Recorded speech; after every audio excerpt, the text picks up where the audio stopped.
Hello, Katden lovers and Katden followers. Ayan. So, kamusta po kayong lahat? Of course, bago tayo magsimula, hayaan nyo po na pasalamatan ko po kayo for always watching and trusting this channel. Of course, kung hindi ka pa nakapag-like, share, subscribe sa channel na ito, please don't forget to like, share, and subscribe naman para naman talagang lagi kang updated sa mga uploads po natin. And for today's video, let's talk about this one, dahil mainit na pinag-uusapan po ngayon ang patungkol sa mga pasabog ni Mr. OG Diaz. Kagabi, pinost niya po yan, nakakagulat lang dahil lahat po ng mga katden, talagang, may mga katden na talagang nadismaya, ganon. And may mga cut din pa rin naman talaga na nag-aantay na parang mas gusto pa rin natin na marinig yung balitang yan o yung pag-amin na yan kay Catherine Bernardo mismo. Kasi kung nanood po or pinanood nyo po ng mabuti yung updates po ni Mr. OG Diaz, prior po dun sa kanya pong statement, sinabi niya, Oo, ang importante pa rin, sa kanila natin mismo marinig sana kung ano ba ang totoo. Diba? Na kung si Catherine ba ay sila na ni Mayor or wala pa o patungo pa lamang to. At wala na hindi niya po kino-confirm or parang hindi siya 100% sure kasi kung pinag-aralan ko po yung video sabi niya gano'n, parang feeling ko lang bumabase siya doon po sa mga hindi pagsagot nitong si Mayor Mark Alcala. Sabi niya nag-chat siya or nag-message siya kay Mayor Alcala ng way back mga June or July, gano'n. Tapos, sumagot si Mayor Alcala ng gabi na. Gabi na kasi sabi ni Mayor na medyo busy daw siya sa Lucena dahil meron po siyang parang city address, gano'n, magsasalita siya, naghahanda siya para doon yung mga nagawa niya na yung mga gagawin niya, gano'n. Parang sa gobyerno, pag ang presidente, di ba, may SONA siya, State of the Nation address. Ang mga mayor din pala gano'n, meron din silang gano'n, So, dahil doon, sinagot po siya ni Mayor, and then the follow-up question of Mr. OG Diaz to Mayor Alcala, sinabi niyang gano'n na totoo daw ba na nanliligaw siya kay Catherine Bernardo. So, ngayon, itong si Mayor, hindi na po siya sumagot.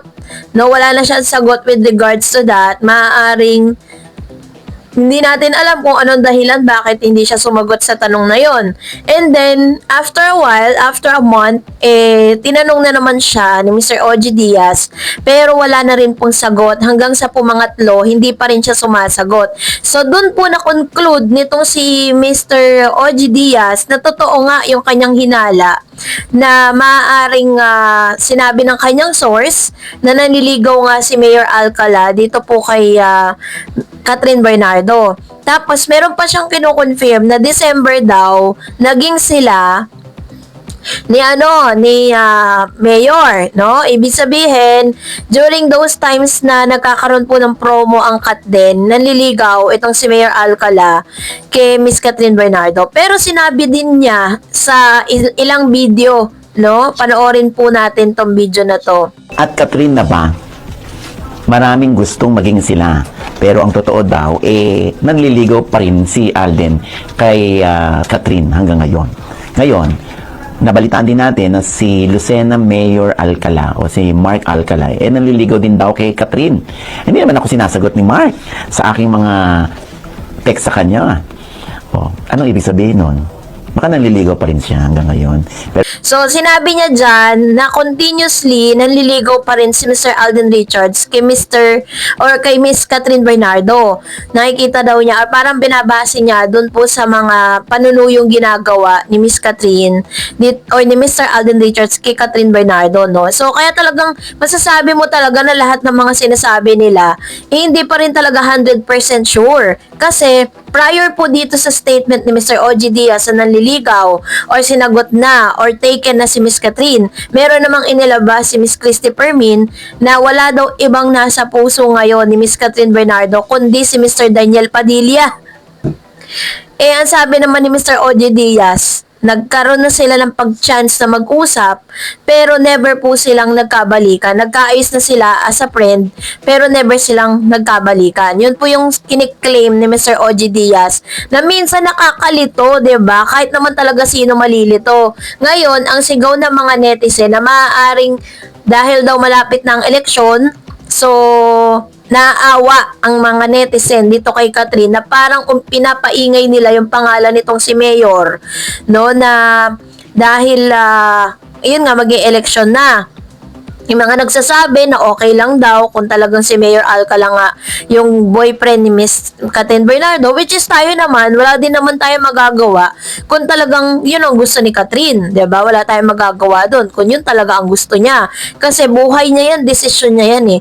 Ang gusto lang talaga nating mangyari, para na rin sa katahimikan nating lahat, dahil tayo po ay invested sa buhay at love life ni Miss Catherine Bernardo. Kasi nga, na-witness natin kung gaano siya ka-happy, kung gaano siya nasaktan, kung paano siya bumangon, paano siya nagtagumpay. And syempre, wag din natin i-discredit yung supportang ibinigay sa kanya ng Katden fans during the time na sila po ay naging isa sa pinaka blockbuster yung kanilang movie na Hello Love Again, 'di ba? So, ang sigaw nga ng ilan na parang naaawa daw sila kay Catherine Bernardo kasi ngayon parang nagagamit at umiingay yung pangalan ni Mayor Alcala dahil po sa isyong ito. So, parang, wait lang. Kung papansinin mo, parang matagal na pala yan. Bakit ngayon nyo lang pinaiingay? Dahil ba eleksyon? Dahil ba gusto ninyo na umingay yung pangalan ni Mayor Alcala, mapag-usapan siya, or what?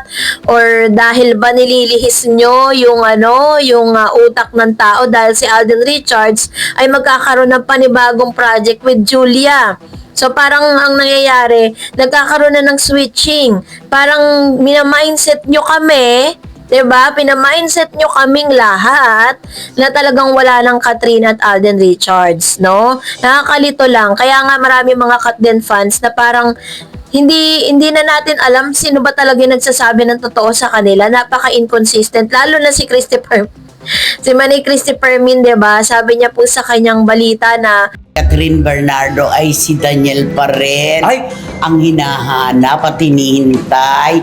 Paano nagpaayuda? wala daw ibang laman ng puso ni Miss Catherine Bernardo kundi si Mr. Daniel Padilla na taliwas sa sinabi naman ni Mr. OJ Diaz sa kanyang channel. Yes, si Mayor Mark Alcala ng Lucena City. Ay, teka lang. Kakabalita lang natin, di ba? Sabi mo, tropa lang sila. Yes, di ba? Tropa lang. Oo, ba't magjowa pala? Bakit hindi ba pwedeng maging tropa muna bago maging magjowa? Hay nako, sino ba talagang paniniwalaan nating lahat? Nakakalito na. So, instinct na lang talaga, intuition na lang natin ang paniwalaan natin. And, as of this moment, is, kaya naman ako ang point of view ko lang, bakit po sila nagko-conclude, no, ng ganong mga bagay? Bakit nila kino-conclude lahat yan? Kasi, wala silang nakikitang ganap na magkasama si Catherine at Alden Richards. 'Di ba? Tapos, kamakailan nakita pa si Alden nasa birthday ni Maine Mendoza. Yan, nai-issue na naman siya na ginagamit niya si Maine.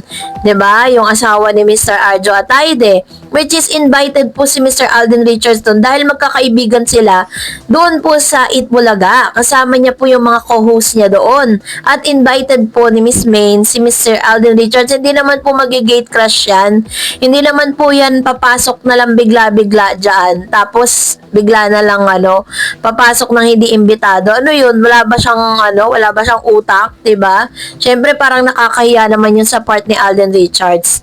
So sa ngayon, basta ako po, ang stand ko po dyan, aantayin ko pa rin ang confirmation na manggagaling mismo kay Miss Catherine Bernardo.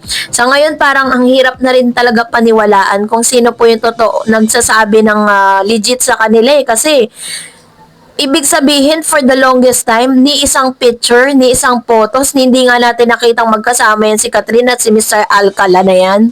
Tapos sasabihin nila, mag-on na sila. Sino bang niloloko nyo, hoy? 'Di ba? Parang hindi tayo pinanganak kahapon, 'di ba? At the same time, si ito pong si Mayor Alcala, naging girlfriend niya po yung mga starlet ng GMA. And kung hindi ako nagkakamali, parang dati nagka-crush siya kay Kim Chiu. Tapos naging boyfriend siya ni Miss Sue Ramirez. Kung hindi ako nagkakamali i-correct nyo po ako sa comment section kung mali ako. And si Ashley Ortega, mga starlet po yan ng GMA, tapos biglang, 'di ba, parang sandali lang, parang hindi naman sa against ako kay Mayor Alcala or what, 'di ba? Pero parang tsaka hindi lang fair na itatago siya ni Mayor Alcala ang isang Catherine Bernardo. Imposibleng hindi umigay ang pangalan niyan dahil po 'yan, dahil napakalaking star po ni Miss Catherine. Kaya naman sa mga Katden diyan, no? Basta lang tayo, stay put lang tayo. We still waiting for the right time na yung sekreto is mag-come out, na yung totoong nangyayari sa kanila ay mangyari na at lumabas na. Yun po yung pinakaasahan po natin. So, thank you for watching, guys. God bless everyone.